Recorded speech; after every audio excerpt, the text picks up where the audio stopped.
Thank you very much. Please, thank you very much. Before we begin, I want to provide a brief report on the unprecedented success our country has been witnessing in recent weeks. Since even before the election, we've been making extraordinary progress. The American people gave us a clear mandate to save our country, and we won all 7 swing states by large margins, historic. Very importantly, we won the popular vote by millions and millions of votes. Also, all 50 states, as you know, shifted toward the Republican Party, and that's never happened before. All 50, every single one of them. In our first week in office, we set records, taking over 350 executive actions. That's not been done before. And it has reportedly been the single most effective opening week of any presidency in history. And we want to keep it that way. We want to keep it going.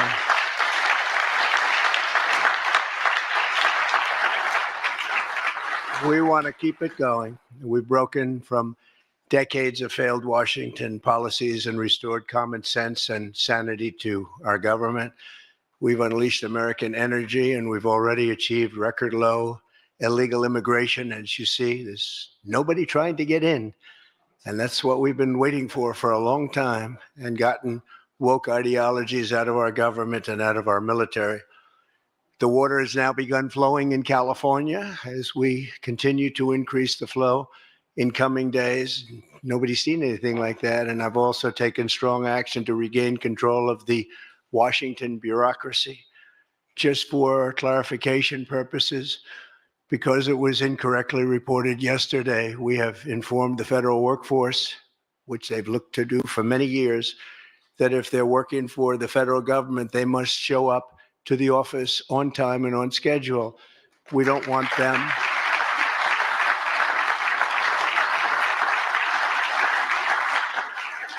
We don't want them to work from home because, as everyone knows, most of the time they're not working, they're not very productive. And it's unfair to the millions of people in the United States who are in fact working hard from job sites and not from their home. As federal employees, they must meet a high standard. They're representing our government, they're representing our country. If they don't agree by February 6th to show up back to work in their office, they will be terminated, and we will therefore be downscaling our government, which is something that the last 10 presidents have tried very hard to do but failed. Most of the people we're talking about have not been going to their federal offices in many, many years, from even before COVID. But they have nevertheless been paid. Some have worked, some haven't worked, and most of the studies say that some have just gone through the motions. We may ask these people to prove that they didn't have another job during their so-called employment with the United States of America, because if they did, that would be unlawful. As you understand, a lot of people are getting paychecks, but they're actually working other jobs. So they'll have to prove that to us that they weren't. In any event, we're requiring them to show up to work or be terminated. We think a very substantial number of people will not show up to work, and therefore our government will get smaller and more efficient. And that's what we've been looking to do for many, many decades, frankly.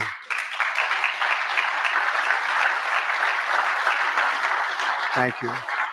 In addition, there was a short-term pause or funding freeze on certain discretionary spending payments, such as government grants, only for us to quickly look at the scams, dishonesty, waste, and abuse that's taken place in our government for too long. As was explicitly stated, this in no way affected Social Security, Medicare, Medicaid, or other entitlements that Americans depend on. I've made abundantly clear from the very first day that I ran from office. That was a long time ago now. That's 2015. If you think about it, I announced in 2015 and we won in 2016. We did very well in 2020, but we did really well just recently.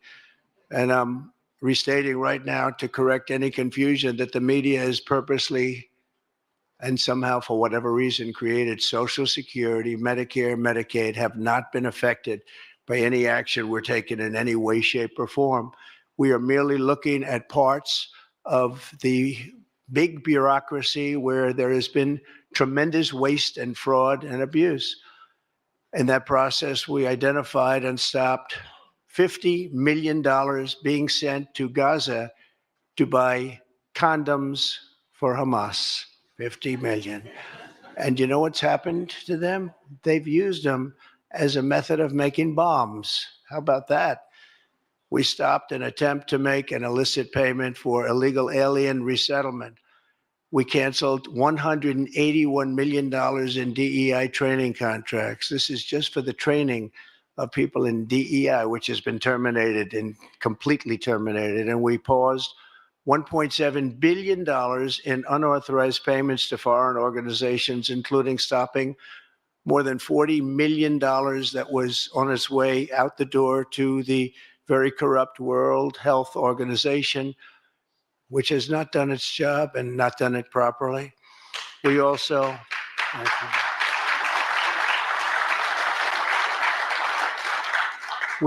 blocked $45 million for diversity scholarships in Burma. 45, that's a lot of money for diversity scholarships in Burma. You can imagine where that money went. These were the types of payments and many others. I could stand here all day and tell you things that we found, and we have to find them quickly because we want the money to flow to proper places. But these were the payments and types of payments affected by the temporary freeze, and the American people strongly support these efforts. I talked about it during the campaign, and they voted for us in record numbers. Every single day, we're now putting America first and fighting to get the most out of every single tax dollar for our great citizens. We've gathered this afternoon to take another historic action. However, in a few moments, the Laken Riley Act will become the very first bill that I proudly sign into law as the 47th President of the United States.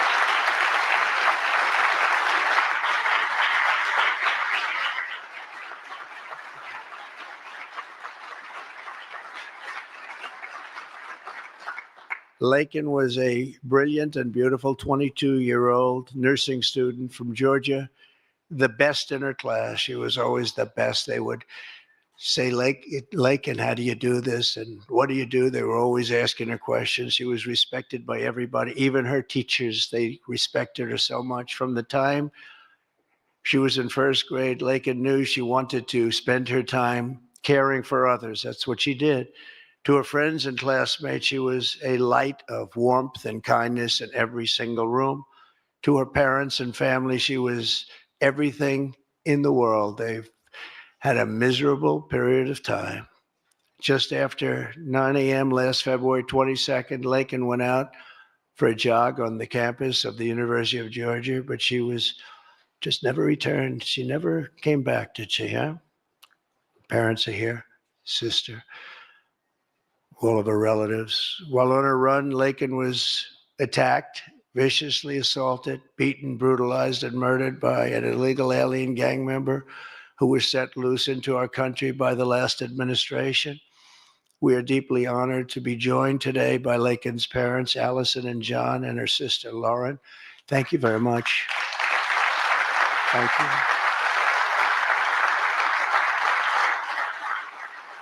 So sad. We were together right after that happened, and it's a tremendous tribute to your daughter, what's taking place today. That's all I can say, but it's so sad we have to be doing it at all. Thank you very much for being here. To Laken's family, we will keep Laken's memory alive in our hearts forever, everyone's hearts. With today's action, Her name will also live forever in the laws of our country. And this is a very important law. This is something that has brought Democrats and Republicans together. That's not easy to do. Laken did it. Laken did it. America will never, ever forget Laken Hope Riley. The vicious criminal who murdered Precious Laken was an illegal alien member of the barbaric Venezuelan prison gang known as Tren de Aragua. He trespassed across our southern border in 2022 and was apprehended by Border Patrol, but under the cruel policies of the last administration, instead of being deported, as he should have been, he was released into the United States, as were millions of other people, many of them very dangerous people. And you see what we're doing. We're getting them the hell out of here.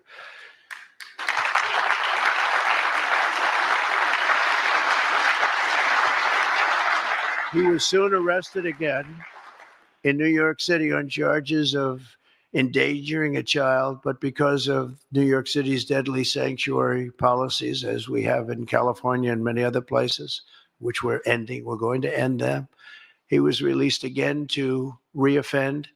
The Biden administration then provided this illegal alien criminal with a free taxpayer-funded flight from New York to Georgia, where he was arrested yet again, constantly, this time for stealing from a Walmart along with his gang member brother, who was a bad one.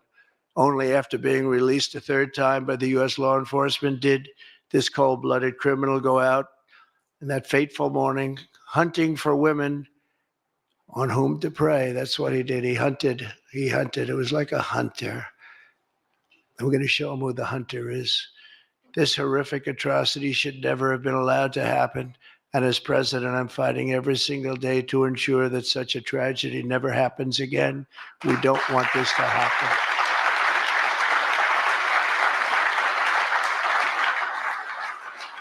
And under the law, thank you. Under the law I'm signing today, the Department of Homeland Security will be required to detain all illegal aliens who have been arrested for theft, burglary, larceny, shoplifting, assaulting a police officer, murder, or any crime that results in death or serious injury. In addition, for the first time ever, this act gives state governments the ability to sue the federal government for immediate injunctive relief if any future administration ever again refuses to enforce the immigration laws of the United States, like happened for 4 long years.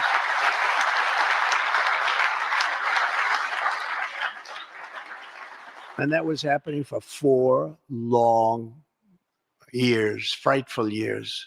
Amazing. You'd say, how can people do this? How can they allow this to happen? How can they allow criminals to pour into our country and then try and defend it? And they're still trying to defend it, but they can't. That's why I'm here instead of somebody else, actually. It's the biggest reason. I believe it's the single biggest reason. Inflation was horrible. Many things were horrible during that administration. When you look at what took place in Afghanistan, the way they got out, not that they got out, but the way so many things were horrible. But to me, this was the worst of all. It's a landmark law that we're doing today. It's going to save countless innocent American lives. I want to thank every House Republican, every Senate Republican, as well as the 12 Senate Democrats and the 48 House Democrats who voted to pass this vitally important bill, and many of them are with us today, and I really do appreciate it. And I very much especially appreciate the bipartisan support. The Democrats, really a big percentage of them came through, and plenty of them wanted to. They probably felt they couldn't, but they really wanted to. That they don't understand that would have made them a lot more popular, would have made them a lot better with their people. The ones that didn't are going to be, they're going to be sorry, because the people are not going to forget that they wouldn't sign. This is a perfect, incredible tribute to an unbelievable young lady. We're joined today by many great supporters of our new strong border policies, and they are indeed strong, including Vice President Vance, thank you, JD, the Secretary Scott Bessent, who just got approved, by the way. Where's Scott? He just got approved. Scott, I'm very impressed. Got a lot of Democrat votes there. He got a lot of Democrat votes. It's great. I don't know. Is that a good thing or a bad thing? I'll have to think about that. Secretary of Homeland Security, who's going to be fantastic. I know her so well. And I know it's probably not complimentary because she is a woman, but she is tough. Where is she? Where is Christy? Christy. Great. Stand up, please. You have such an important job to do.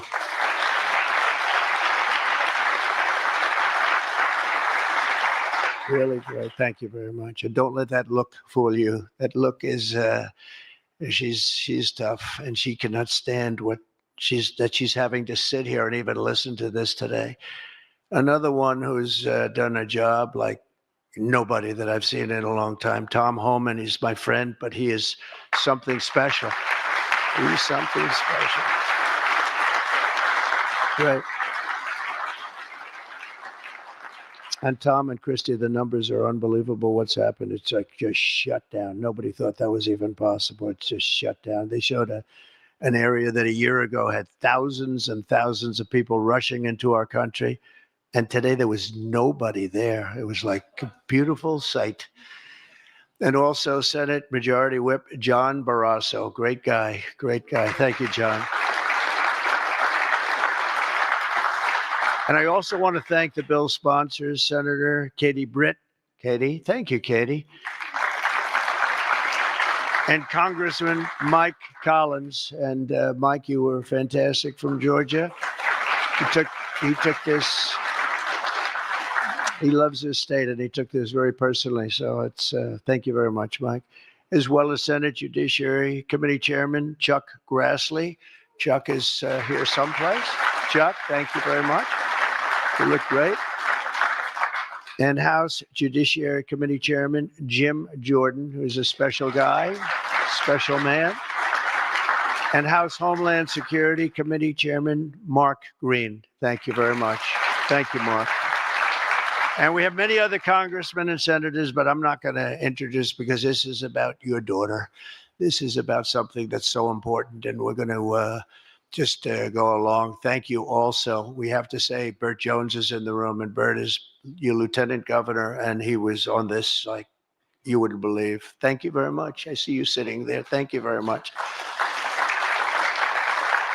So we have state, local officials, we have law enforcement organizations, we have everybody. Most of them are in the room or represented in the room, and they're incredible people, and I've never seen them come together like they have for this. I've done many of these, not of this kind, but different bills, different passages having to do with many different things, from homeland security to inner security to taxes to 50 different items. I've never seen such support as you have today and as your great daughter has today. So I've never seen anything like it. And we have to thank your daughter for that, because she's going to save a lot of lives. She's going to be responsible for saving a lot of lives. So I'd like to just say to the Angel families, I've been with them and they've been with me from 2015 when I first got this crazy idea in my head to run for president because we can do better as a country. I want to thank so many of the people that are here that have been the angel moms, and we call them angel moms, but they're angel families, fathers and sons and daughters, but they've suffered tremendously like you have for no reason whatsoever. I want to thank Alexis Nungari, the mother of 12-year-old Jocelyn Nungari, murdered last summer by 2 illegal alien gang members released into the United States by Joe Biden's open border stupid policies. And thank you very much, Alexis. I want to thank you very much. We had an amazing trip, and it was really special to meet you and your family. Appreciate it very much. So sad we have to be here, frankly. And Jocelyn, as you know, is in our hearts as she was then. It was an amazing day. We had a great day, but it was a day of celebration of somebody that unfortunately won't be with us, but she is with us now. You know that. Here also is Patty Morin, the mother of Rachel Morin, killed 2 years ago by an illegal alien who was let into our country by the last administration's ridiculous, weak policies. Open border. Can you imagine?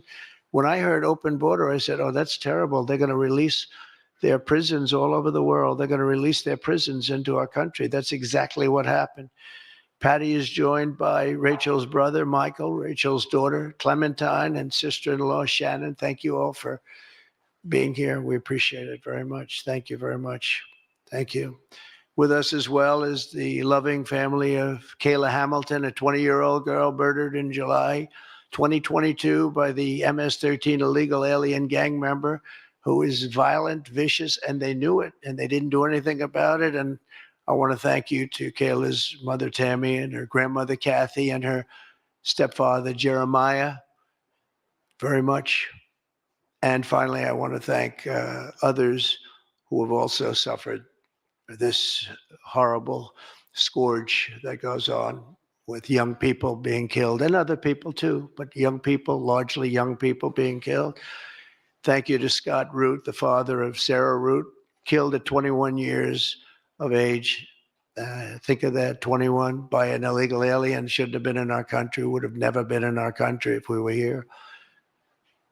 What a sad thing. To each of these angel families, we love you and we stand in awe of your courage and your strength. It's the toughest thing anybody has to go through. Many of the angel families here today were betrayed by the last administration, and with this heartless and foolish and really very, very arrogant and very, very dumb policies that aren't even believable when you talk about common sense. I say we're the party of common sense, but the Democrats also, they have plenty of common sense. And that's why so many are here today and so many supported what we're doing. The very government that was supposed to protect their daughters instead opened our borders and transported the world's most dangerous criminals straight into their communities. They came from prisons and jails and insane asylums and mental institutions from all over the world, not just South America. People think South America. They come from all over the world. They come from every continent. And they came here by plane, and they were loaded onto buses, and they were driven right up to our border, and they drove right through the border, and nobody even said a word to them. And in those buses and those cars and those trucks were some of the meanest criminals anywhere in the world. As of last September, 425,000 illegal alien criminals were roaming free, including 13,099 convicted illegal alien murderers, of which about almost 50% killed more than one person, and they were roaming all over the country in our farms, in our cities. Under the Trump administration, we're moving with urgency and speed to get these vicious and violent criminals the hell out of our country and to restore law and order to our suburbs, our cities, and our towns. And we're going to do it with Tom and with Christy and with all of the people that are working so hard on this. This week, compared to a comparable time a year ago, think of this, the number of illegal border crossers has already fallen by more than 100%. And because the election was coming, they started getting a little bit tougher on the border. They tried to follow our policies, and they did much better, but it still was horrible. The numbers were still horrible. So that's 100% over those. They only did it because of the election, so they knew what they were doing was wrong.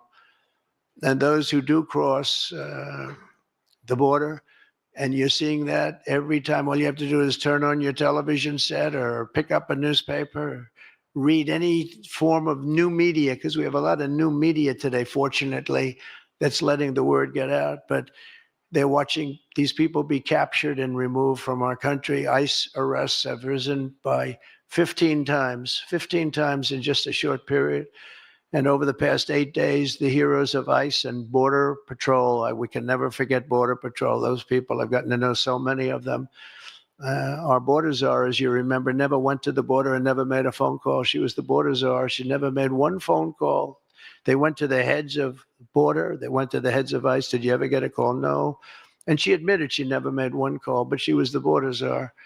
And that's exactly what our border was all about. The heroes of ICE have arrested thousands and thousands of illegal alien criminals, including hundreds of gang members, traffickers, child predators, terrorists, and murderers. For the first time in history, we're loading dangerous and illegal aliens into military aircraft and flying them back to the places from which they came. You probably read about Colombia 2 days ago. They said, no, we're not taking them. I said, we're going to take them. You're going to take them. You're going to like it, too. You're going to take them.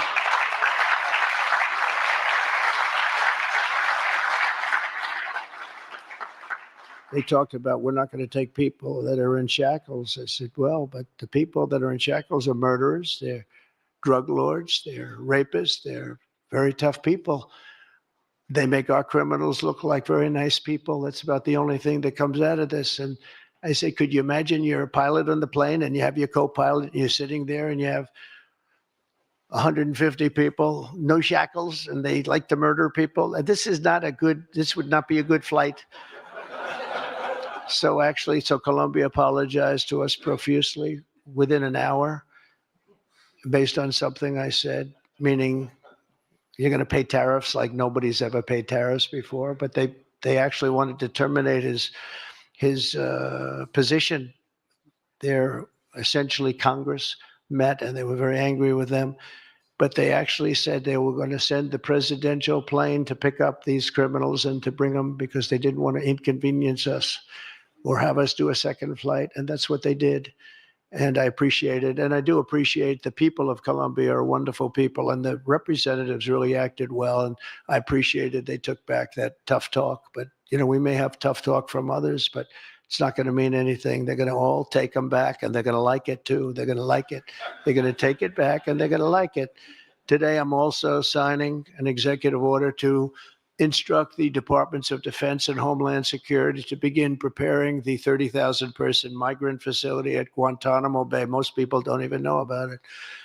We have 30,000 beds in Guantanamo to detain the worst criminal illegal aliens threatening the American people. Some of them are so bad we don't even trust the countries to hold them because we don't want them coming back. So we're going to send them out to Guantanamo.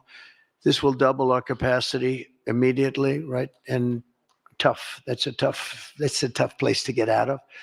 Today's signings bring us one step closer to eradicating the scourge of migrant crime in our communities once and for all. And it was just it's just an unforced error that we even have to be doing this. Now we need Congress to provide full funding for the complete and total restoration of our sovereign borders, as well as financial support to remove record numbers of illegal aliens. And these are illegal alien killers, criminals at levels that nobody's ever seen before. And you would have known that, and you were there when I said it. I said, everybody that's bad is going to be thrown. If you look at Venezuela's crime is down 77% because they've taken their gang members, their prisoners, their drug dealers, their drug lords. They've shipped them all into the United States. Many other countries, their crime is way down, and our crime is not doing well. But we're going to have it do really well very soon, and we're shipping all these people back where they came from. And now, before I sign the Laken Riley Act into law, I would like to ask Laken's really incredible mother, I've gotten to know. A very sad day I got to know her. But this is an amazing tribute to an amazing young person. And if you could come up, Allison, and say a few words, that would be great. Thank you very much.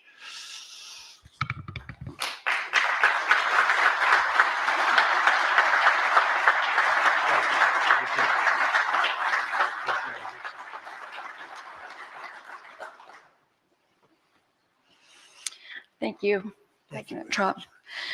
We would like to thank Senator Katie Britt for her diligent bipartisan work to get this bill through the Senate.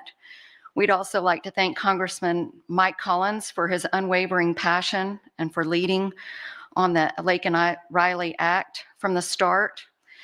Our family will forever be grateful for the prayers of the people across our nation and for helping to get this legislation into law. We also want to thank President Trump for the promises he made to us. He said he would secure our borders and that he would never forget about Laken. And he hasn't. He's a man of his word. We trust that he will fight for the American people. Most importantly, I want to thank our Lord and Savior, Jesus Christ, because without his sacrifices, Laken's story would have ended on that horrific day that she was taken from us. But because of him, we can continue living knowing that we will see Laken again. There's no amount of change that will ever bring back our precious Laken. Our hope moving forward is that her life saves lives. We're so thankful that her passion for helping others and her legacy for doing good in the name of Jesus Christ will carry on. Thank you. Thank you.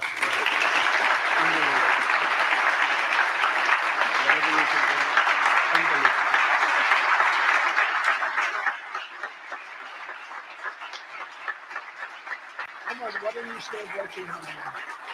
Stand right over here.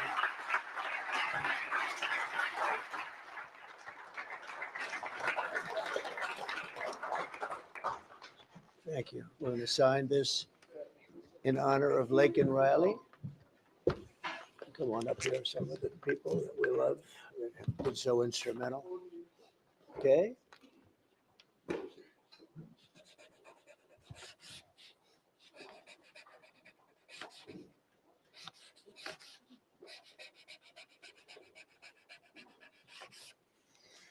Okay.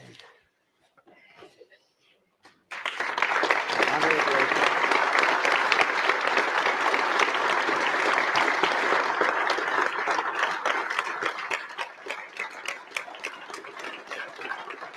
Right.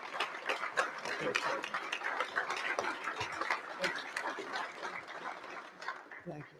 Mr. President, government funding, can you take a quick question on government funding? Pause. I don't think this is appropriate time, really. I respect that, but I don't think it's appropriate. I can just tell you government is doing very well and we're cutting way back, but this is not the appropriate time. Thank you. Okay.